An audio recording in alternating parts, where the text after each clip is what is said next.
mungkin the best wakil presiden yang ada saat dalam sejarah kita nih. Tapi Anda bisa menangkap kualitas dia dari celetukannya, dari apa yang dia sampaikan, dari hal-hal yang barangkali nampak kecil di mata orang lain, tapi sebetulnya buat kita yang bisa menilai kualitas orang kan Itu melihat, besar. orang ini keren, anak ini pinter.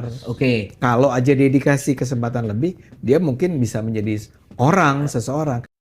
Tetapi saya bisa bayangkan misalnya Gibran lagi ketagihan istilah itu. Atau bahkan lagi kerasukan istilah itu. Saya belum sampai di situ tuh. Karena itu akan ada ukurannya. Di mana inflasi itu terjadi nanti saya terangin berikutnya. Jadi ketagihan ini dari diskusi pertama.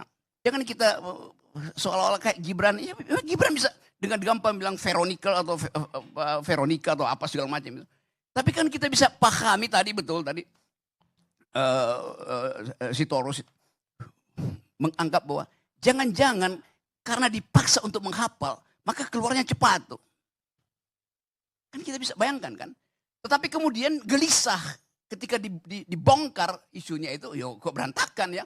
Konsep tentang greenflation. Apa intinya? Orang bicara tentang ecological footprint. Itu lebih tegas tuh. Berapa banyak footprint yang Anda tinggalkan ketika Anda pindah dari energi fosil ke energi hijau. Berapa banyak tuh. Jangan-jangan footprint ekologinya lebih banyak rusaknya daripada hilirisasi itu. Itu lebih masuk akal daripada pakai bahasa-bahasa yang sangat teknis. Yang dalam logika namanya pedantic. Sok pamer, tapi nggak ngerti itu. Itu pedantic itu yang jadi masalah kita. Orang kaget tiba-tiba Gibran kok bisa ngerti semua ya. Kalau Anda penyuka binatang, ada anjing namanya pitbull. Pendek kecil, ekornya dipotong, tapi sangat galak itu. Kenapa begitu? Pitbull ini blasteran antara bulldog Amerika dengan terrier Inggris itu. Dan beberapa breeding lain di kepalanya itu. Ini pitbull, otaknya kecil, tempurungnya, tapi dipaksa dimasukkan segala macam gen yang bisa membuat dia penuh amarah tuh sebagai fighter. Jadi dia direkayasa si pitbull ini, sehingga dia gelisah terus tuh. Karena itu Anda lihat pitbull, ekornya dipotong. Karena ekornya itu gini-gini terus, dia senggol semua besi itu, sakit terus, berdarah terus. Nah kita bisa bayangkan, makhluk yang dipaksa itu dia akan gelisah. Dia tidak pernah stabil itu kan. Saya mau terangkan itu sebagai soal biologi ya. Bukan soal macam-macam itu. Enggak, ini ada soal Gibran di situ tuh. Saya mau terangkan bahwa kebanyakan politisi juga menghafal. Karena itu waktu debat itu lancar. Begitu ketemu dengan BEM, kek.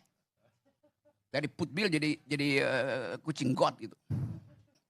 Jadi sekali lagi kita mau ulangi sebetulnya. Masih ada debat ketiga dengan Pak.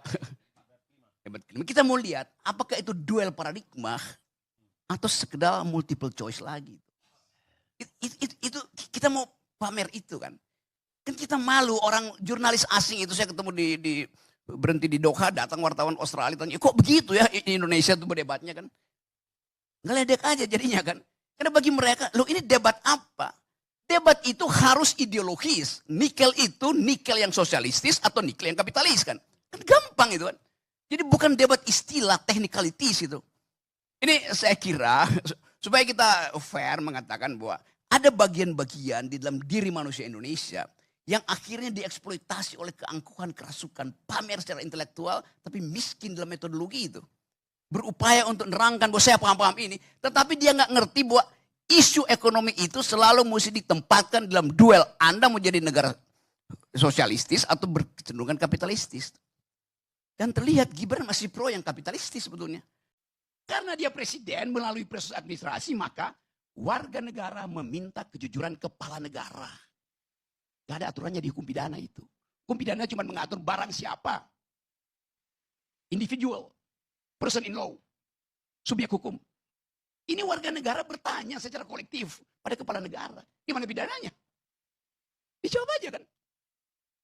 Karena dia dipilih oleh warga negara bilang, daulat itu ada pada saya.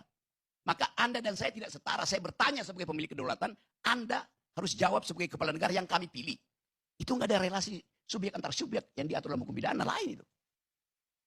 Itu yang mesti kita terangkan. Nggak mungkin ada orang yang tiba-tiba, Rocky Gerung, perlihatkan ijazahmu. Ya saya nggak mau kasih. Emang lu siapa? Tapi ini kepala negara diminta oleh warga negara. Mana Rocky Gerung, gua nggak punya, memang gua nggak punya ijazah. Kenapa? Karena ijazah tanda orang pernah sekolah, bukan tanda pernah berpikir. Kenapa? Ini lain. Persyaratan administrasi itu harus diperlihatkan. Jadi saya kira itu intinya di situ. Kita berdebat terus menerus. Tapi isu ini akan ada tetap di situ sampai 2029. Dan itu akan memusingkan Presiden Prabowo yang ke bulan Juni mesti putar otak bagaimana ganti bayar utang 800 triliun yang dibuat oleh Jokowi. Masalahnya cuma di situ. Ya sekali lagi, Gibran, ya betul tadi. Kemampuan Gibran adalah membagi-bagi skincare. Soalnya. Kenapa dia nggak pakai sendiri? Tidak perlu.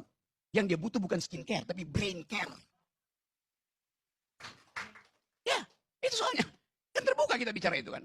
Sebagai wakil presiden. Brainnya kurang, mesti tambah care-nya. Jadi sekali lagi teman-teman, kita coba mendudukkan masalah ini sebagai moral call. Yang mungkin kalau masuk DPR itu pertama terjadi. Tetapi kalaupun batal dimaksulkan, memori publik sudah definitif.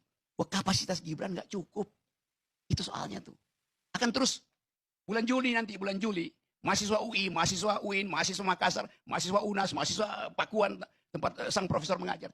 Akan diterangkan oleh seniornya bahwa yang namanya FOFA ini, yang nggak mampu berpikir si itu tuh. Diwariskan. Soal-soal ini. Ya kita mesti selesaikan secara kebudayaan, secara moral. Jadi itu intinya, itu akibatnya kalau ada dua matahari. Yang satu terbit dari Tidar dan belum tenggelam. Yang satu terbit dari gorong-gorong dan dua tenggelam di IKN. Itu soalnya tuh. Jadi sekali lagi saya ingin terangkan itu dalam kejujuran kita bernegara tuh. Mas Rocky, tadi ada pertanyaan dari Pak Arief ini, apakah mungkin Pak Jokowi sendiri menarik anaknya untuk selesai? Kenapa gak dibalik pertanyaannya? Apakah mungkin Pak Jokowi mengorbankan anaknya? Itu lebih penting ditanyakan. Dalam sistem kerajaan. Itu dasarnya kan.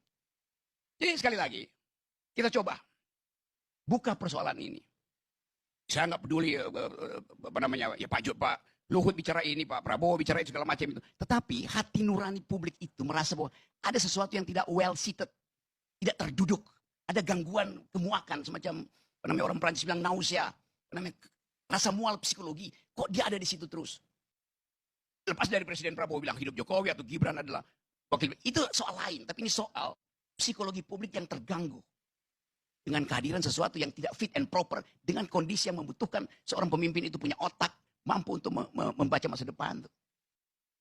Jadi sekali lagi mungkin kita mulai untuk bersikap berbudaya lah. Bahwa kalau Purnawirawan bicara itu ya terima aja sebagai wakil dari emak-emak. Kalau Purnawirawan bicara itu wakil dari BEM. Purnawirawan bicara itu wakil dari Kontras. Purnawirawan bicara itu soalnya bahwa memang ada poin yang mungkin kita semua, saya juga nggak setuju.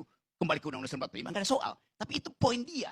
Tapi poin 8 itu otonom diminta itu, pemaksulan itu. Diproses secara akademis, oke?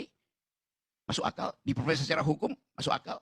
Diproses secara politik, kurang bisa. Diproses secara moral, sangat mungkin. Assalamualaikum warahmatullahi wabarakatuh. Halo teman-teman, berjumpa bersama saya di Politik Dangi. Ya, kalau kita lihat bagaimana pernyataan dari Ade Armando yang mengatakan bahwa Gibran adalah wapres paling baik ya, terbaik sepanjang sejarah teman-teman. Ini membuat kita itu bingung ya, kok bisa-bisanya Ade Armando mengatakan seperti itu ya, di mana akal sehatnya ya. Dan bagaimana menurut kalian?